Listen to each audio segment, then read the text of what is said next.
Isang mapagpalang umaga po sa ating lahat. Muli ako si Miet Spachan and welcome to our daily devotion with Pastor Azulo Campo.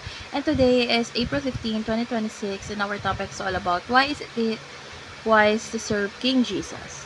So, our scripture for today is all about Psalm chapter 2 verse 1 and 2 NI version. Why do the nation conspires and the peoples plot in vain? The kings of the earth rise up and the rulers band together against the Lord and against His anointed, saying.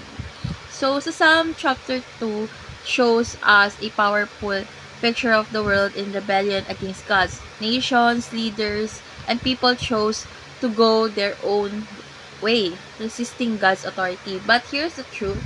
No rebellion can overthrow God's plan while the world rejects Him. God establishes His King, Jesus Christ. He is not just a religious figure, He is the rightful King over all. The question is not whether Jesus will reign, the question is whether we will submit to His reign.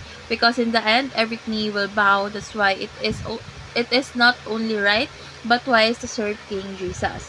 So let's go on to our teaching. First is the world rebels against God and His anointed. So from the beginning, humanity has resisted God's rule. People want independence from Him, thinking they know better. But this rebellion is empty and ultimately leads to the destruction because it opposed the rightful king. Second is God gives the nation to Jesus as His inheritance. So Jesus is not just king of a group, He is the king of all nations. Authority over the whole world has been given to Him.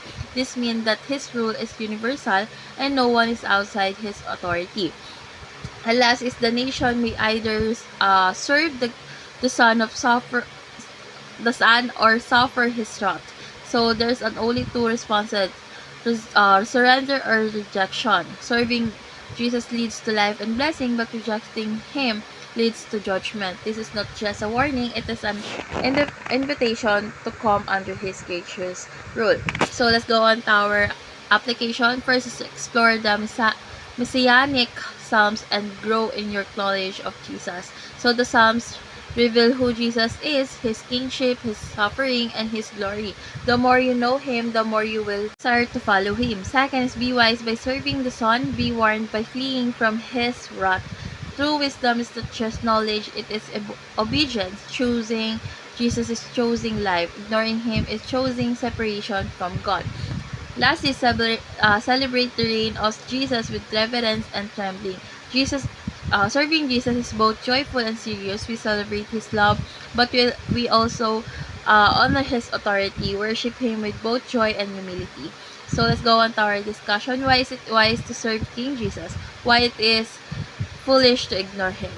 It is wise because Jesus is the true King, and aligning with Him brings life, purpose, and eternal security. Ignoring Him is foolish because it rejects the only source of salvation and truth.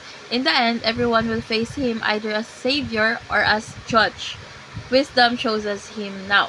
So let's pray. Lord God, Jesus, we acknowledge You as our King. Teach us to serve You with wisdom, humility, and joy. Help us to surrender every area of our lives to Your authority.